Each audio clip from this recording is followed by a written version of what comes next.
Hi, welcome to Film Files. My name is Sid, and today I wanted to talk about Nickel Boys. Nickel Boy is a film that was very interestingly shot. It has a first-person perspective, and it switches between two main characters. This film is set in the 1960s, and on the surface it has a straight-line narrative about a young African-American kid who gets in the wrong car, and because of some unfortunate circumstances, he now needs to be sent to reform school through no fault of his own.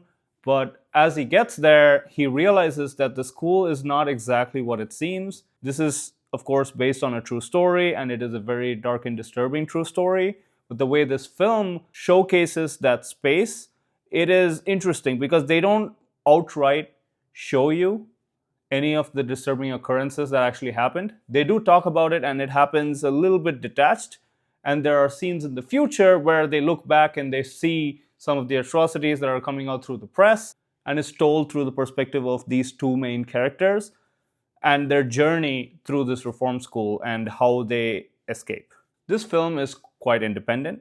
It has a clear vision from the director, and because of that, it doesn't follow a straight line narrative, even though the story is somewhat straightforward, but the film doesn't follow that story as it occurs in real time. It interlaces between the future and the past, and it interlaces between two main characters, and it keeps jumping the line with POV shots between these two main characters. I feel like this film had a lot of missed opportunities. They could have shown us a lot more, especially when they were going first-person perspective into the reform school.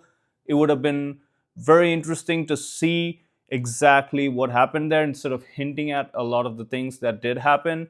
I wasn't very impressed with the film as a whole, but I wanted to give a special shout out to the editor of this film because I felt like this film has the best editing maybe of any film I've ever seen. The way they interlace the dialogues through the music, the images in the montages, they used a lot of 8mm camera shots, 16mm camera shots, and they've done a really good job. The cinematographer has also done an extremely good job, but I think the standout is the editor. I think his name is Nicholas Mansour, and I wanted to give him a huge shout out. I feel like he should win the Academy Award for this because the editing is unique, well-paced, very interesting, very different, and a majority of this film is actually montage sequences. I saw a variety of them from the beginning to the end. There are so many montage sequences, and they did a really good job with those.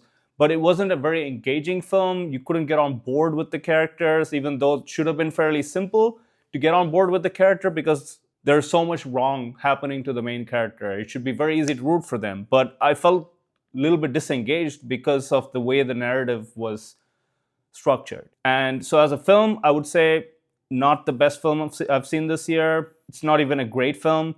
I'm definitely not going to watch it again, but from a technical perspective, it's really, really good. It looks very good, it's well acted, and the editing is amazing. So if you're looking for something different to watch, yes, you could go ahead and watch this film, but for most people, I would say this film should be a pass.